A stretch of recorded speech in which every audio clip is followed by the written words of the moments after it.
Hello, in this video, I want to finish the series that we've been doing, talking about Deleuze and Guattari in relationship to the workers' strike. I really enjoy doing this series because I think that it's definitely allowed me to look at an angle that I don't often get to talk about in a lot of the series, which is just like what does like kind of like a post-structuralist critique of the resolution look like. And I definitely think that when thinking about Deleuze and Guattari in relationship to the workers' strike, hopefully this video series has showed that there's a lot of really interesting ways that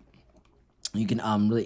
interact with this resolution and see the different ways that it kind of like changes the types of ways that we should respond to the state as that kind of like central kind of like sovereign entity in its relationship to how that kind of like changes like what we kind of like think about the terms of the worker strike is, what human rights frameworks are, and what recognition does to really like help or hurt various types of forms of organizing. I think that if this is your kind of first time tuning into a video that I've done on Deleuze and Guattari and the worker strike, no matter if you're trying to figure out how to answer it or if you're trying to figure out what types of arguments to read, I would definitely go back and look at some of the other stuff that I've talked about in terms of what the different angles for reading Deleuze and Guattari on this resolution looks like, because not only because I think that this series is really important in terms of developing what you think what could be the central arguments from this literature based on this resolution, but also I think that it's really important to give context to what I'll be talking about in this video, which is just finishing off how do we respond to affirmatives that are reading Deleuze and Guattari on the worker strike resolution. And you should definitely at least watch the last video that I did, because it's the first part of this video that kind of like gives a lot more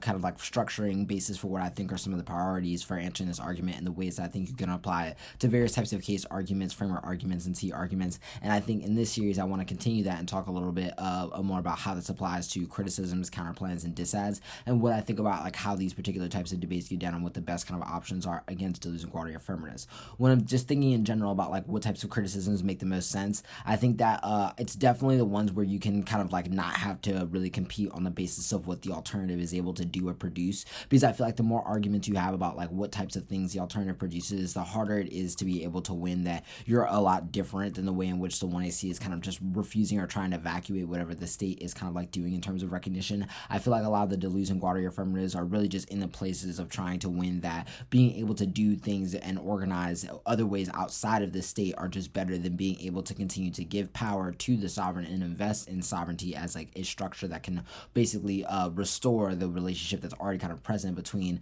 like the way in which people are having to negotiate the state in the first place, right? And that kind of like seductive power is part of the ways in which institutions are able to like passively govern and subsume things like the war machine. And so I feel like from your kind of like perspective, a lot of the arguments that you want to develop as a criticism is trying to force them into defending more of the hard line kind of like base assumptions about Deleuze in order to like make them really have to defend a method that you can generate a lot of links off of without having to defend a lot on the alternative in order to really create a competing kind of like basis for them to be able to use those link arguments against you. I feel like that this is the way that you kind of make this like super important from the beginning, is that you really need to find a strong kind of like framing argument that allows you to really contextualize what questions in the debate should be really important and why this kind of like theoretical basis for your understanding the world and violence is a necessary kind of like precursor to being able to understand why the articulation of things like the worker strike or why the articulation of things like the affirmatives method are good in the first place. I think that making arguments about why the way in which they're kind of like theorizing violence and how it's intimately tied to their responses to violence, and then forcing them into examples that will like make them kind of defend, I think something that allows you to like generate links from your criticism,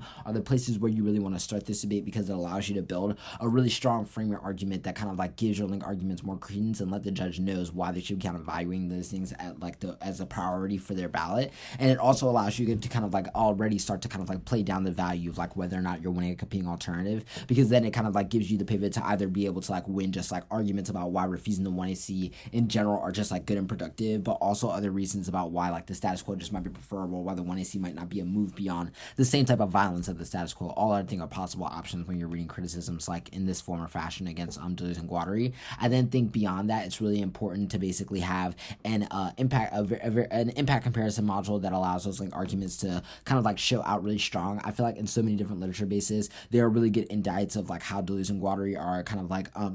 adherence to just like Western forms of knowledge productions, and the ways in which things like assemblage theory, etc., are kind of just like stolen from the various ways in which marginalized groups were already kind of like organizing them before they kind of like captured by the study of Deleuze and Guattari, are really good arguments to kind of situate a lot of the link basis that I feel like really isn't the problem when a lot of K teams are debating against Deleuze and Guattari. I feel like it's when you get to that impact comparison portion of the debate and you really need to win an argument about why, in a world where you're just winning, they're producing violence for a particular group of people or in a particular way that makes them worse than the status quo or the same as the status quo, there is no reason to vote affirmative, and kind of like building this really selfish reason of why the way in which you're theorizing the world should come as a priority to how the judge is thinking about what types of like things should be valued and what types of ways of living should be valued. And it makes it a lot easier to win why, even if you're winning those like arguments, it's important to vote those over any of the types of ways that the affirmative can kind of move into the impact outweighs argument. And then it's just a question of how can you kind of like overload the permutation with that continuation of offense and make it so that it's harder for them to get to the types of arguments about the alternative that they want to.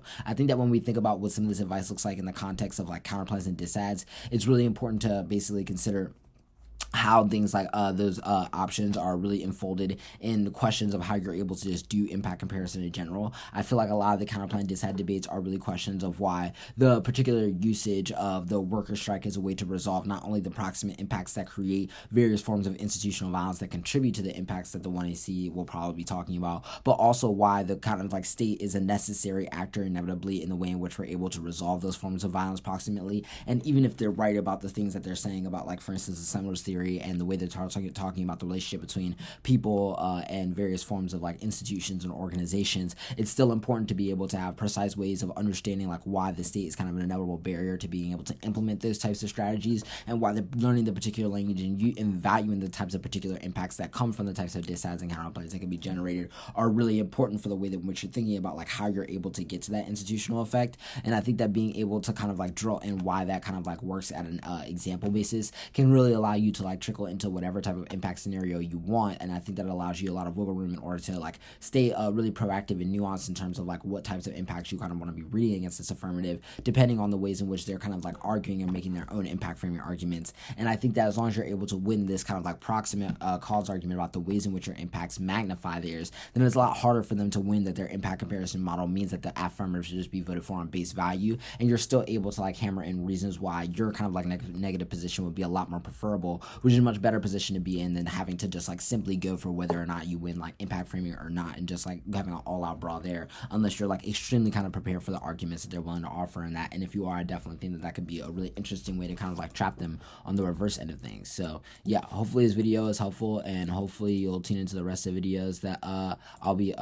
doing. And yeah, thanks as always for watching.